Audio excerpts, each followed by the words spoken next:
Salam sehat. Welcome to Kine Class. Saya Agus bersama teman-teman saya. Aku Faisal. Dan aku Dwi Cahyo. Sekarang kita mau belajar tentang workflow di filmmaking.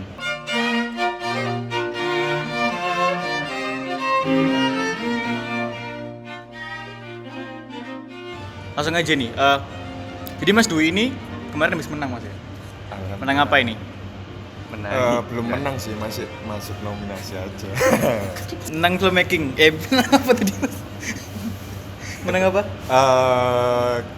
Kemarin sih menangnya aku di Canfest, salah satu festival film tingkat mahasiswa di Ganesha Film Festival itu di Bandung. Oh, di Bandung. Terus acaranya anak ITB. yang barusan ini menang apa Mas? Yang Masuk barusan nominasi apa? ini alhamdulillah filmku masuk nominasi FFP. Oh iya. Setelah masuk dalam shortlist 9 shortlist film pendek, cerita pendek, filmku officially masuk nominasi resmi. Oh gitu. Keren Official selection lah kayak gitu. Oke. Nominasi. Ya, Mas Faisal. Apa? Sebagai apa di Kine? Saya sebagai apa ya? Yang bantu-bantu lah. Yang bantu ya. Gila. Ya. Sip, bantu. Langsung aja nih. Tadi kan Mas Cahyo, Mas Dwi Cahyo tadi kan bilang apa namanya kalau misalnya menang-menang lomba kan. Terus kita lagi bahas tentang workflow. Kira-kira nih, apakah workflow itu sangat sebegitu berpengaruhnya terhadap apa namanya kemenangan Mas Dwi itu tadi? Kalau menurutku ya sangat berpengaruh sekali karena workflow itu menurut istilah dari apa ya, bahasa kerennya alur kerja lah, workflow kan kayak gitu. Jadi kalau kita kerja, kalau kita berkarya ada alurnya, kita mengikuti alur yang sudah ada kayak gitu, akan semakin enjoy atau semakin kita bisa menikmati lah kayak gitu. Oh, Dan semakin lebih jelas gitu Mas. benar, dan Oke, hasilnya oke. pun juga akan berpengaruh sama prosesnya kayak gitu. Gitu. Terus buat dari Mas Faisal nih, kalau workflow Mas Faisal kan deket banget sama teman-teman AM nih, ya kan. Nah, itu menurut Mas Faisal perlu nggak sih teman-teman AM yang mungkin ada yang baru-baru nyoba tentang perfilman tuh benar-benar sudah harus menempati workflow itu harus seperti ini? Maksudku, apakah harus sudah melakukan kaidah-kaidah workflow tadi itu saat filmmaking buat teman-teman yang AM 20 ini? Soal workflow itu menurut gue sama Mas Dwi tadi biar apa ya? Di segala apa ya? Dalam pembuatan sesuatu itu harus ada alur kerjanya juga loh. Biar ketata. Jadi selain ada acuan buat ngerjain apa-apa itu dengan adanya workflow itu dengan disiplin alur kerja kita itu tadi, pekerjaan ini jadi lebih rapi sama terarah gitu. Jadi menurutku paham. ini kalau kita berbicara soal film ya, meskipun film besar kecil, budget besar kecil tuh tetap workflow itu harus ada loh, biar kalian biar ketata aja bikin film itu tadi. Gitu sih. Tadi kan kita udah bicara sedikit tentang apa gunanya workflow nih ya. Kalau misalnya aku tanya ini buat ke Mas Dwi sama Mas Faisal, workflow itu sebenarnya itu apa sih? Secara gambaran besar. Kalau menurutku dan menurut pengalamanku, workflow itu adalah alur kerja atau sistem kerja yang kita bangun, yang kita ciptakan untuk kenyamanan kita dalam melakukan proses produksi film. Jadi kita bisa menemukan workflow itu sendiri dan senyaman kita, dan kita bisa menemukan yang mana yang tepat, yang mana yang enggak. Oh gitu. Dari Mas Faisal ada pendapat lain dari secara garis besar? Sama sih, karena namanya secara bahasa juga alur kerja ya tadi kan. Jadi ya buat kita kalau nggak tahu arah kerja kita kemana itu ngapain belum gitu ya. Bingung gitu. Bingung biar nggak tahu bingung arah juga. gitu. Jadi kalau bisa kalau ngerjain sesuatu itu kalau film ya harus dikerucutin juga dulu biar ketata aja kita arahnya mau kemana itu bisa tahu kayak gitu sih menurutku. Tadi kan udah bicara tentang definisi workflow. Terus Tapi ada satu lagi. Kenapa? Menurutku workflow itu nggak harus kaku. Oh gitu. Jadi nggak harus Acek gitu ya. Iya, nggak harus A adalah A. Karena kembali lagi ini kita berkesenian. Jadi kita bisa mencari workflow itu sendiri dan bisa menemukan yang pas dan yang tepat untuk kita. Yang nyaman pokoknya. Yang nyaman, benar. Soalnya balik lagi soalnya. Benar. Tergantung kenyamanan. Dan itu pasti beda untuk semua orang juga kayak gitu kan. Belum tentu yang nyaman buat aku nyaman buat kamu. Iya sih. Dan Tapi aku nyaman. Lanjut. Oke sih Mas. Iya. Tadi kan kita udah ngomong tentang pengertian secara garis besar workflow, terus guna-gunanya itu workflow itu apa. Kalau aku bilang sih workflow itu tergantung kitanya sih Mas ya, berarti ya. Tergantung teman-teman kru film itu senyamannya seperti apa, benar. dibikin workflow biar lebih nyaman lagi buat garapnya, biar lebih ya jelas garapannya gitu. Oke. Terus kalau misalnya ada yang tanya, workflow udah jelas aja. Hal-hal yang terpenting dalam filmmaking itu apa sih Mas? Nah, Yang ada di dalam workflow itu dari sendiri itu. nah kembali lagi kepada pengertian awal ya. Jadi kita harus paham apa yang harus kita kerjakan dalam proses produksi itu. Misal kita seorang director atau sutradara, kita harus tahu tugas dan tanggung jawabnya apa sih. Kayak kita. Kita sebagai produser apa sih tugas dan tanggung jawabnya. Jadi berawal dari situ dulu lah pemahaman dasar tentang job desk. Nah kalau untuk dasar kita sudah memahami dan kita sudah berusaha untuk menerapkan itu, ya insya Allah mungkin kita akan berjalan lancar dan nggak ada saling saling iri atau apa. Kayak misalkan ada nih banyak orang yang wah enak ya sutradara kerjanya cuma duduk lihat monitor, nggak segampang itu. Wah enak ya ini anak art cuman nata-nata terus bisa rokokan bisa santai. Itu yang kita lihat, tapi semua itu bertanggung jawab, kembali lagi semua bertanggung jawab untuk naskah gitu. Semua saling memenuhi kebutuhan itu, dan penulis pun menulis naskah bukan hanya karena keinginannya sendiri, tapi karena untuk memenuhi visi film itu Visi tim sendiri. tadi itu. Oke, sih. Kalau dari Mas Faisal itu gimana? Yang soal Ini hal-hal yang penting dalam workflow. iya, sebenarnya apa ya, hampir semua dijawab sama Mas Dwi tadi. Kalau segala aspek di kru dalam film tuh memang punya tanggung jawab masing-masing, dan mereka itu sangat sama pentingnya itu loh. Sama-sama penting. Karena apa ya, semua itu ya berkoordinasi jadi satu ya buat menuin sesuai kebutuhan naskah itu juga kan.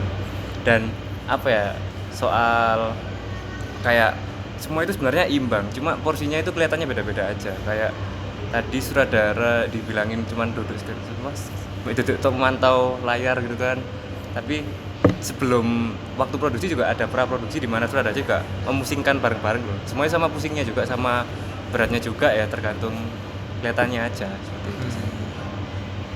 Iya.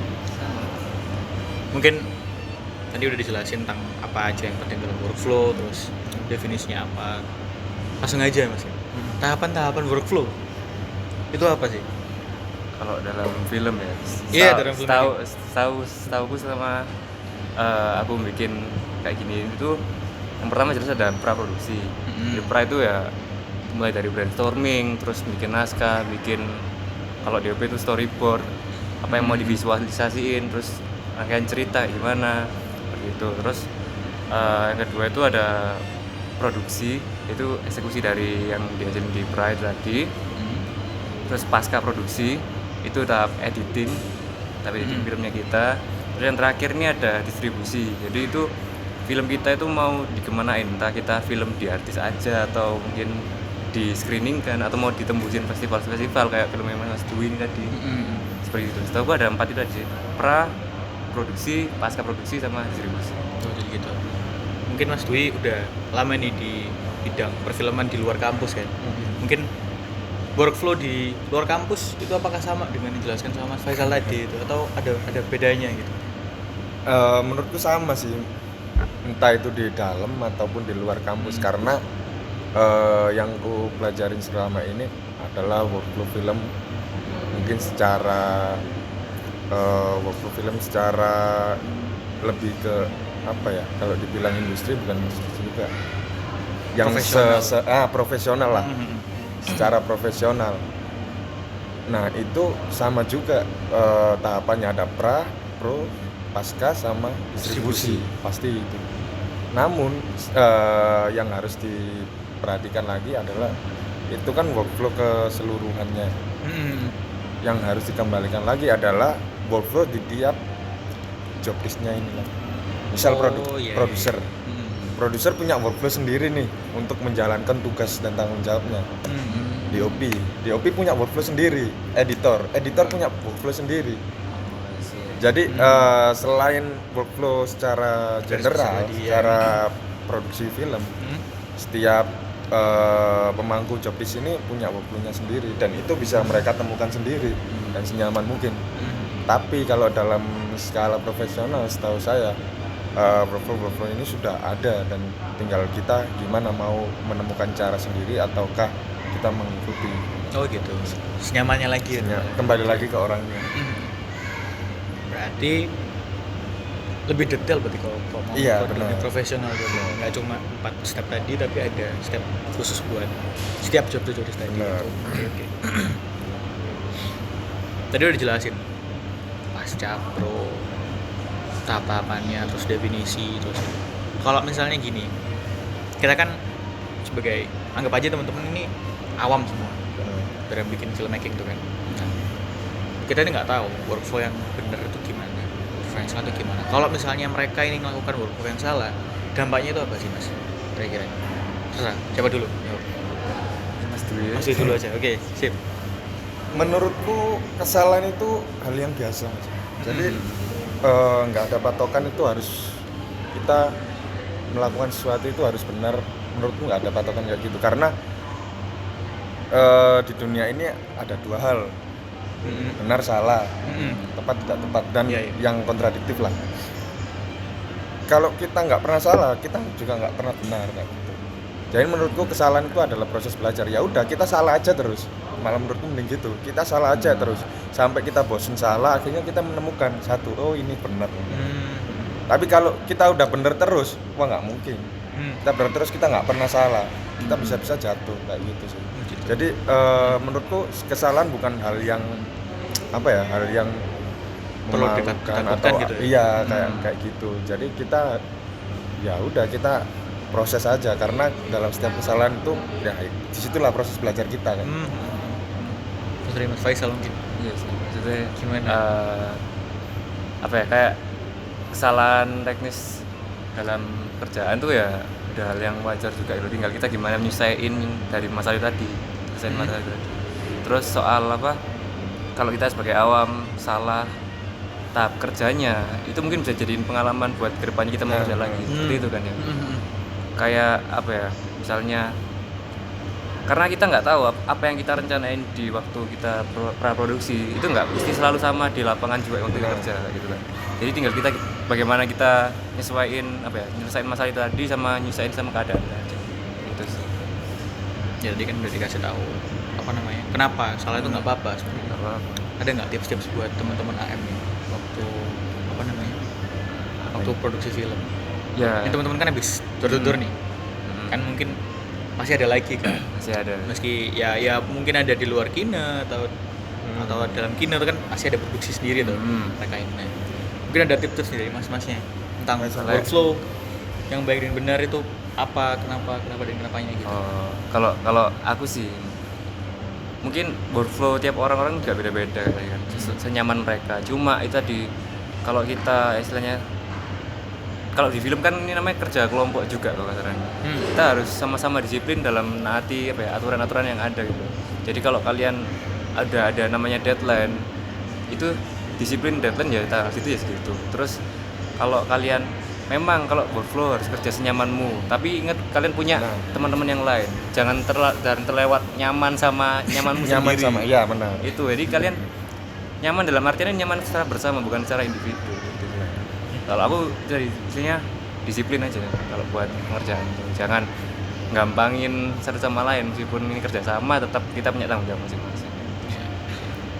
Oke, aku sangat sepakat sama Mas Faisal ini karena terkadang kita tiap orang, tiap individu punya ego masing-masing ya. Punya ego masing-masing sehingga terkadang kita wah yang nyaman buat aku kayak gini. Tapi belum tentu loh yang nyaman buat kita itu Nyaman buat orang lain. bisa berdampak positif dengan orang lain kayak gitu. sebenarnya yang dicari adalah kenyamanan bersama dan untuk kebutuhan kelompok ini, kebutuhan bersama. Jadi